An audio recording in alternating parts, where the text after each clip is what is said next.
Saya undang saudara-saudari semua, kita langsung buka saja di dalam Efesus pasal yang ke-6.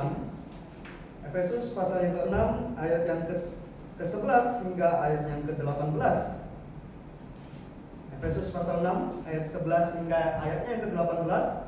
Saya akan membacakannya untuk Anda semua. Kenakanlah seluruh perlengkapan senjata Allah, supaya kamu dapat bertahan melawan tipu muslihat iblis. Karena perjuangan kita bukanlah melawan darah dan daging, tetapi melawan pemerintah-pemerintah, melawan penguasa-penguasa, melawan kuasa-kuasa dunia yang gelap ini, melawan roh-roh jahat di langit.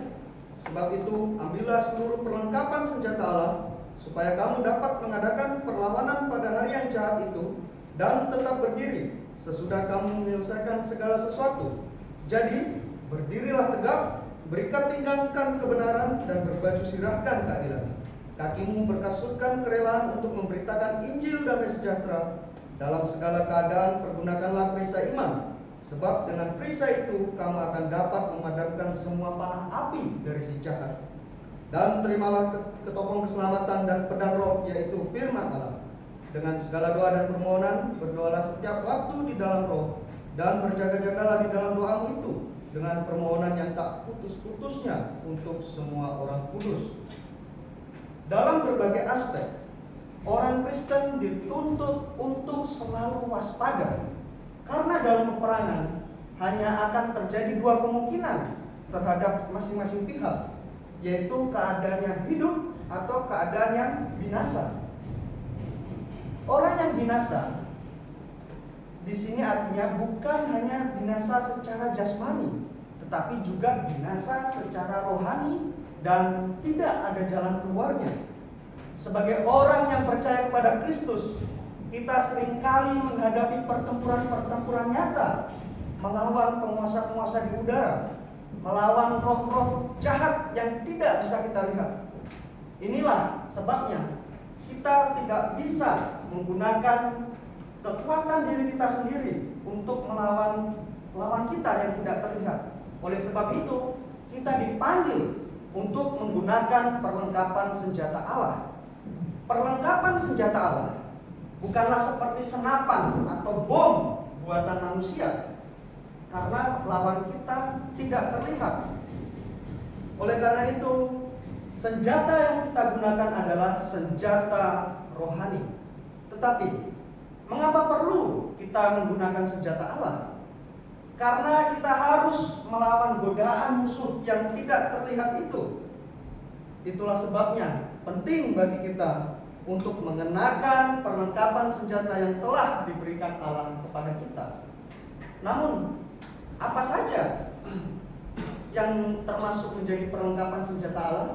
Kita bisa lihat di ayat yang ke-14 di bagian A, yaitu yang pertama ada ikat pinggang kebenaran. Pada zaman dulu, pakaian adalah longgar. Dia seperti jubah longgar yang sampai ke lutut.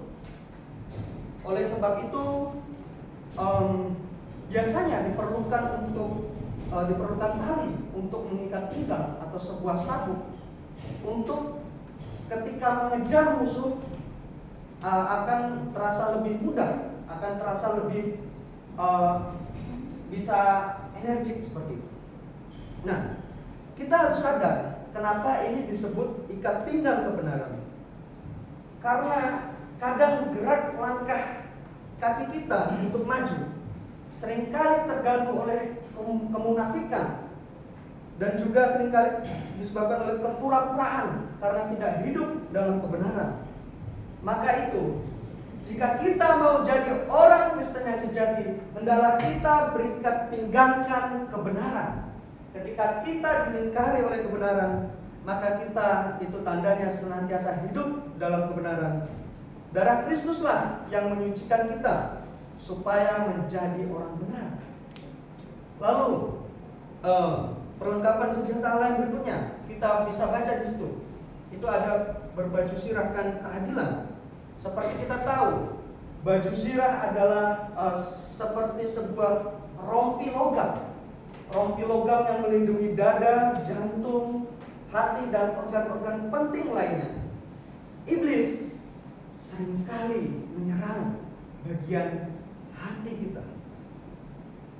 Oleh karena itu, kita harus menjaga hati kita dengan baju sirah keadilan, iman, serta kasih. Dengan begitu kita dapat mengalahkan segala ketakutan dan kekhawatiran. Percayalah kepada Tuhan yang memegang seluruh kendali atas hidup kita.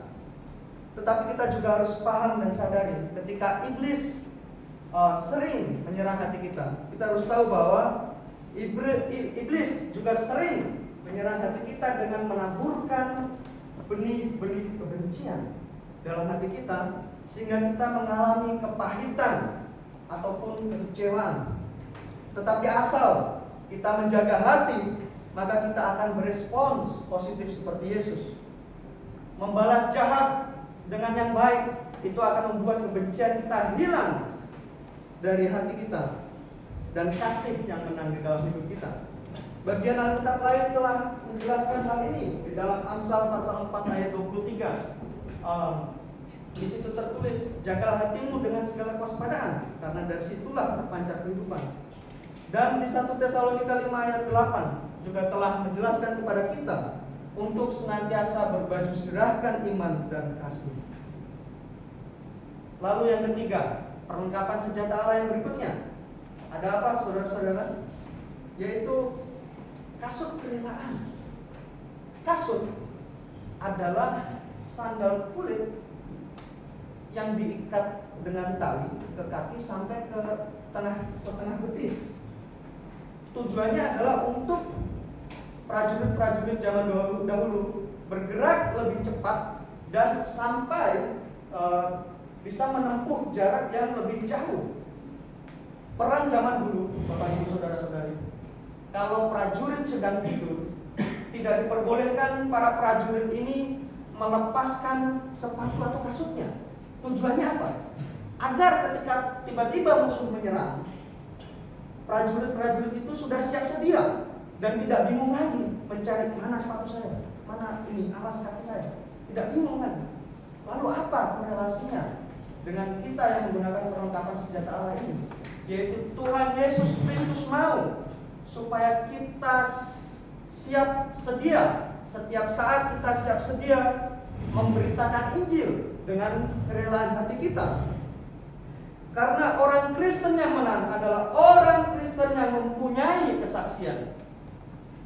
Kesaksian inilah yang memperkokoh iman orang lain serta menguatkan iman kita juga, karena kita memperkatakan kebaikan Tuhan Yesus di dalam hidup kita.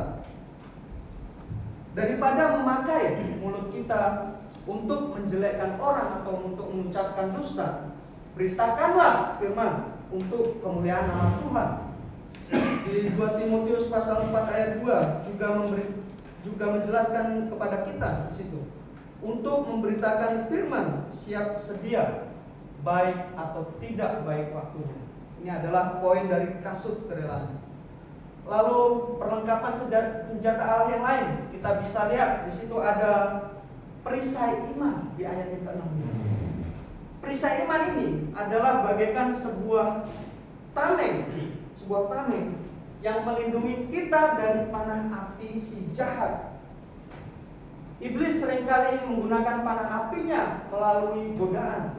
Di dalam 1 Petrus pasal 5 ayat 8 sampai 9, kita telah diperingatkan sebagai orang-orang percaya bahwa kita harus sadar, harus berjaga-jaga, bahwa iblis berkeliling sama seperti singa yang mengaum-ngaum untuk mencari korban yang dapat dimangsanya. Jadi perisai iman ini bisa melindungi kita dari panah api si jahat itu.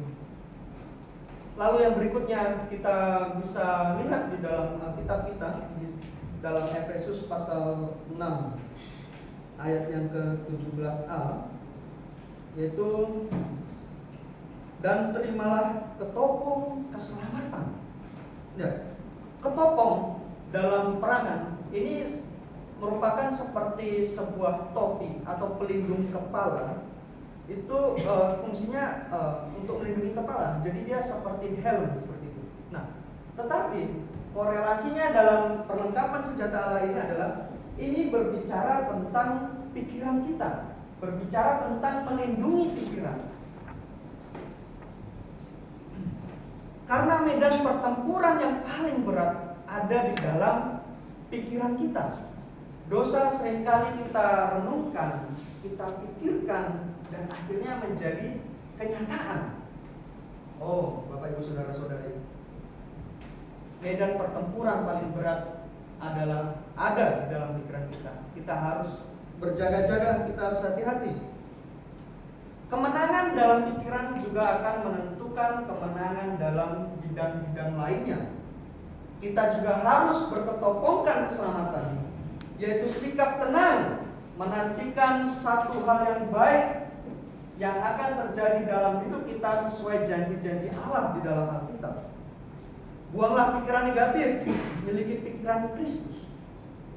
Firman-Nya sanggup membersihkan, menguatkan hati kita dan juga pikiran kita.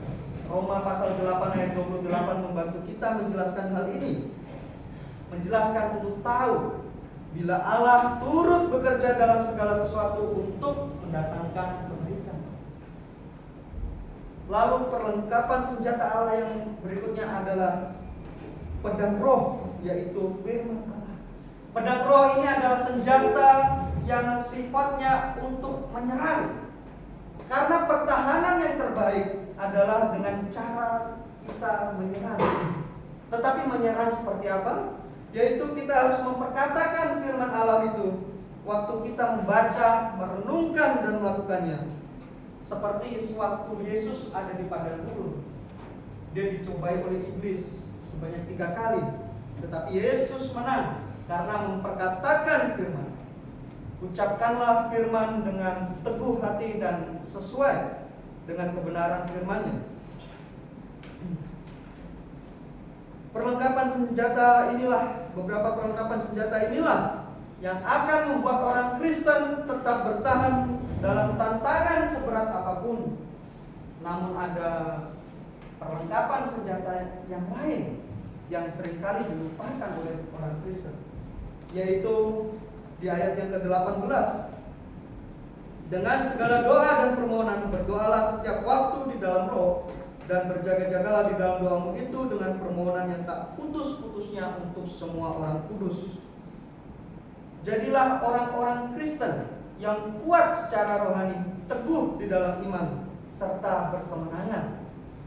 Kiranya Tuhan memelihara hati dan pikiran kita sebagai prajurit-prajurit Kristus yang gagah perkasa, memenangkan perlawanan iblis melalui tantangan kehidupan dan serangan si jahat. Demikian firman Tuhan, tidak saya perpanjang, mari kita berdoa. 13:17. Oke, tidak ada pengulangan lain.